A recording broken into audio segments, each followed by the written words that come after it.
Salam sejahtera bagi sahabat inspirasi. Kiranya berkat damai sejahtera Allah selalu menyertai kita semuanya. Mari kita akan berdoa sebelum mendengar perenungan kita hari ini. Tuhan, hati kami kembali bersyukur. Engkau masih memberi kesempatan buat kami untuk menikmati setiap kebenaran firman-Mu. Jadikan berkat buat iman kami.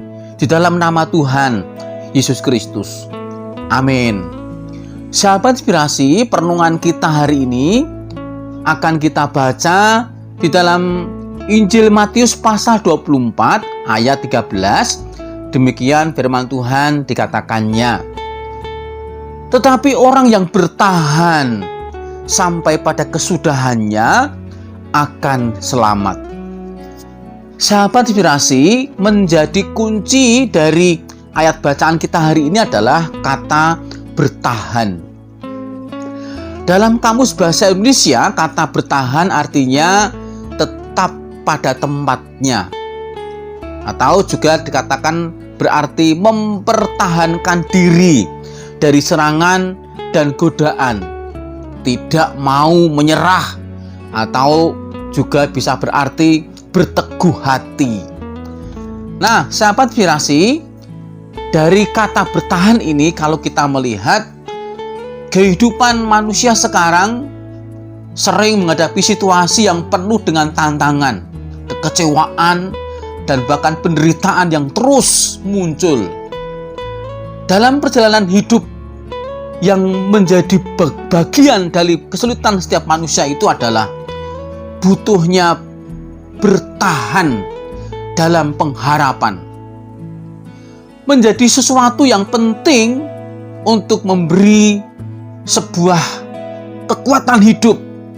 Karena dengan bertahan dalam pengharapan itulah kita memperoleh kekuatan itu. Namun, tidak semua pengharapan itu mampu dapat kita andalkan. Tetapi bertahan dalam pengharapan melalui Kristus Yesuslah. Di situ kita menemukan harapan yang dapat kita andalkan. Nah, sahabat inspirasi, Alkitab menjelaskan adanya tanda-tanda akhir zaman yang menjelang kedatangan Tuhan Yesus yang kedua kalinya. Dapat kita baca dalam Matius 24 ayat 3 sampai 14. Bila kita membaca ayat tersebut, maka ditemukan beberapa tanda akhir zaman. Misalnya, munculnya Mesias palsu ayat yang kelima, deru perang ayat yang keenam, bangsa melawan bangsa dan kerajaan melawan kerajaan, kelaparan, gempa bumi. Dapat kita baca dalam ayat yang ketujuh, aniaya karena nama Yesus ayat yang kesembilan, dan banyak orang murtad ayat yang 10. Lalu muncul nabi palsu ayat 11. Kedurhakaan meningkat, kasih menjadi dingin ayat yang ke-12.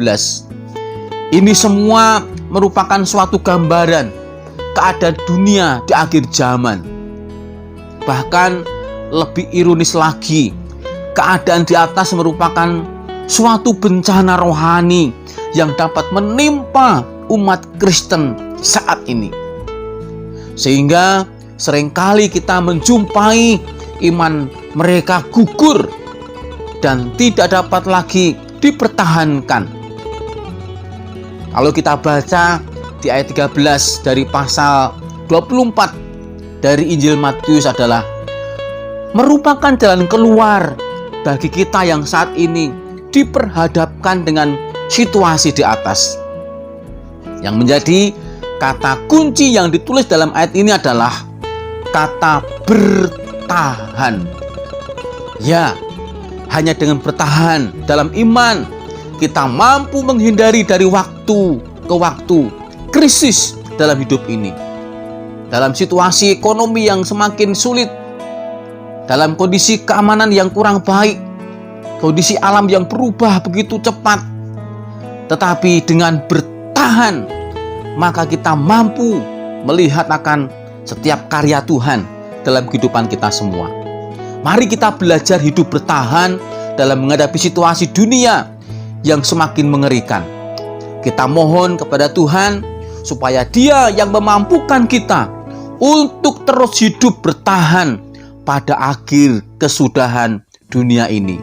Sehingga siapa yang dapat bertahan, dialah yang akan memperoleh keselamatan dari Allah. Orang yang bertahan dalam iman akan berjalan dan tidak menjadi lelah. Amin. Biarlah apa yang kita dengar memberkati iman kita semuanya. Tak ku tahu kan hari esok, namun langkahku tegap. Bukan surya ku harapkan, karena surya kan lenyap. Oh, tiada ku gelisah akan masa menjelang. Ku berjalan serta Yesus, maka hatiku tenang. Banyak hal tak ku pahami dalam masa menjelang, tapi terang bagiku ini tangan Tuhan yang pegang. Mari kita akan berdoa. Tuhan, kembali hati kami melimpah dengan syukur. Engkau selalu menguatkan iman percaya kami ya Tuhan untuk tetap bertahan menghadapi situasi yang tidak memungkinkan bagi iman kami ya Tuhan. Kesulitan demi kesulitan, kehidupan sekitar kami yang kadang-kadang menakutkan kami.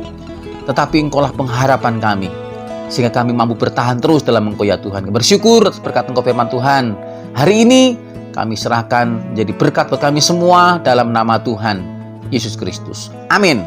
Tetap semangat dan Tuhan memberkati.